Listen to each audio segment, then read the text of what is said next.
Kunal Gharpankar SP9 मराठीमध्ये आपलं पुन्हा एकदा स्वागत। तर पाहूयात आजची विशेष बातमी। पिंपरी चिंचवड शहरातील नागरिकांशी सातत्याने संवाद साधत जनतेच्या समस्या जाणून घेण्यावर भर देत असल्याचे सांगत जनतेचे प्रेम, आशीर्वाद आणि विश्वास हेच आपल्या सार्वजनिक जीवनातील सर्वात मोठे बळ असल्याची भावना व्यक्त करण्यात आली। तर पाहूयात आजची सविस्तर बातमी। गेल्या 12 वर्षांपासून पिंपरी चिंचवडच्या जनतेने दिलेल्या भक्कम पाठबळामुळे जनसेवेची प्रेरणा अधिक दृढ झाली असून नागरिकांच्या विश्वासाला पात्र ठरण्यासाठी प्रामाणिकपणे काम करण्याचा प्रयत्न सुरू असल्याचे त्यांनी नमूद केले।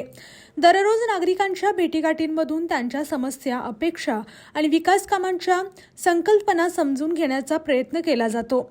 नागरिकांच्या चेहऱ्यावर दिसणारा विश्वास आणि विकासाबाबतच्या अपेक्षा अधिक जबाबदारीची जाणीव करून देतात असेही त्यांनी सांगितले।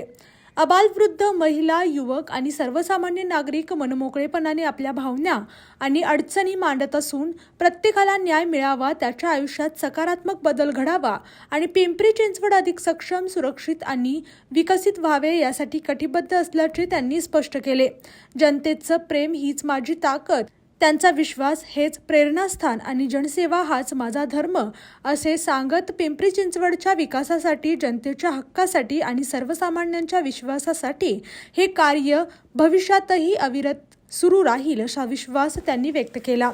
सेवा, संवाद आणि विकास हे ध्येय समोर ठेवून पुढील वाटचाल सुरू राहणार असल्याचेही त्यांनी नमूद केले। अशाच जिल्ह्यातील, राज्यातील व राष्ट्रीय स्तरावरील ताज्या बातम्या पाहण्यासाठी पाहत रहा SP9 मराठी न्यूज चॅनेल। या चॅनेलच्या माध्यमातून विविध क्षेत्रात उल्लेखनीय कार्य करणाऱ्या मान्यवरांच्या प्रेरणादायी मुलाखती तसेच महत्त्वाची माहिती आणि घडामोडी आपल्यापर्यंत पोहोचवल्या जातील। अशा नवीन बातम्या आणि माहिती मिळवण्यासाठी चॅनलला लाईक करा, शेअर करा आणि हो, सबस्क्राईब करायला विसरू नका। पाहत रहा SP9 Marathi, your time your news. धन्यवाद।